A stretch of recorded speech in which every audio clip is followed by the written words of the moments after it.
They don't need 7 billion people on Earth. These are all worthless eaters, as Klaus Schwab and his pseudo-intellectual body Harari express it. The biggest question maybe in economics and politics of the coming decades will be what to do with all these useless people. More boredom and what to do with them, and how will they find some sense of meaning in life when they are basically meaningless, worthless. What should we do with all these worthless people, Harari asks. He intends to make them stupid and even more worthless by making them addicted to drugs, computer games, and the virtual reality. He seeks to control them by AI and brain-machine interface caused by nanorobots he wants to put inside their body. A brave new world, worse than 1984. Watch this.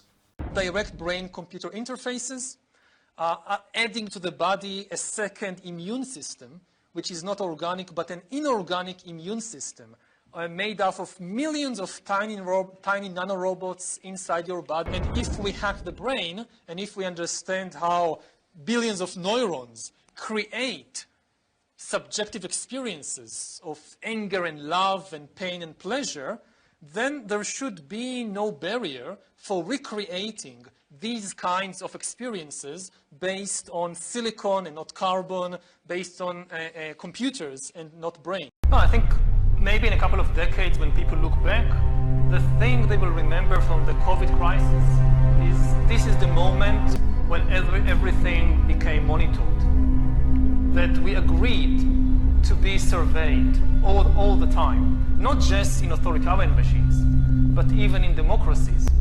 And maybe most importantly at all, this was the moment when surveillance started going under the skin.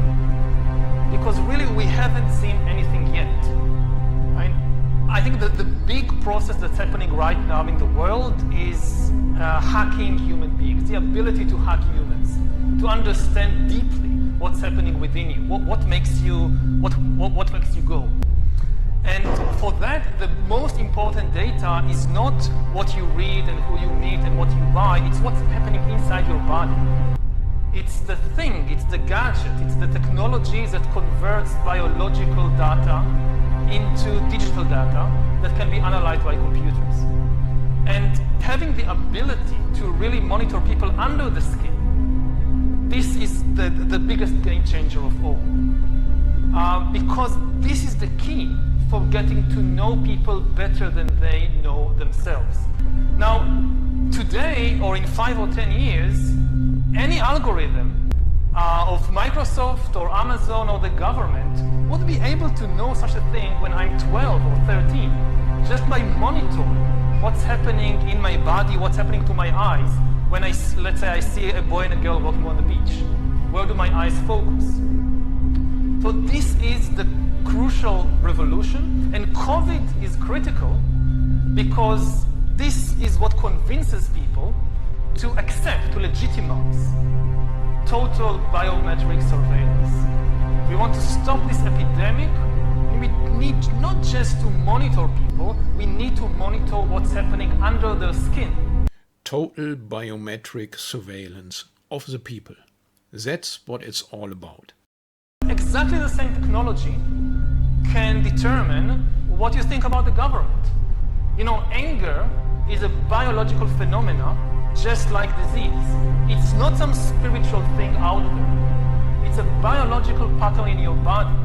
With this kind of surveillance, I mean, you watch the big president, the big leader, gives a speech on television. The television could be monitoring you and knowing whether you're angry or not, just by analyzing the cues, the biological cues coming from your body.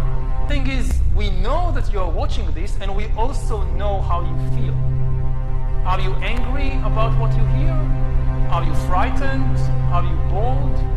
This is the kind of power that Stalin didn't have. You know, when Stalin gave a speech, everybody, of course, clapped their hand and smiled.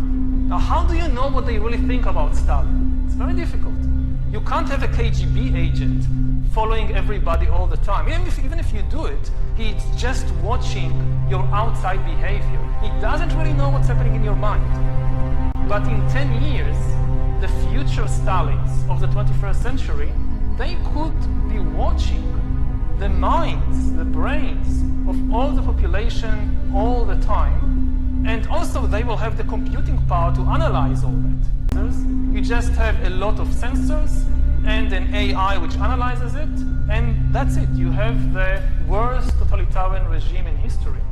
And COVID is important because COVID legitimizes some of the crucial steps, even in democratic countries. Well, this even keeps the interviewers of the World Diabolic Forum speechless.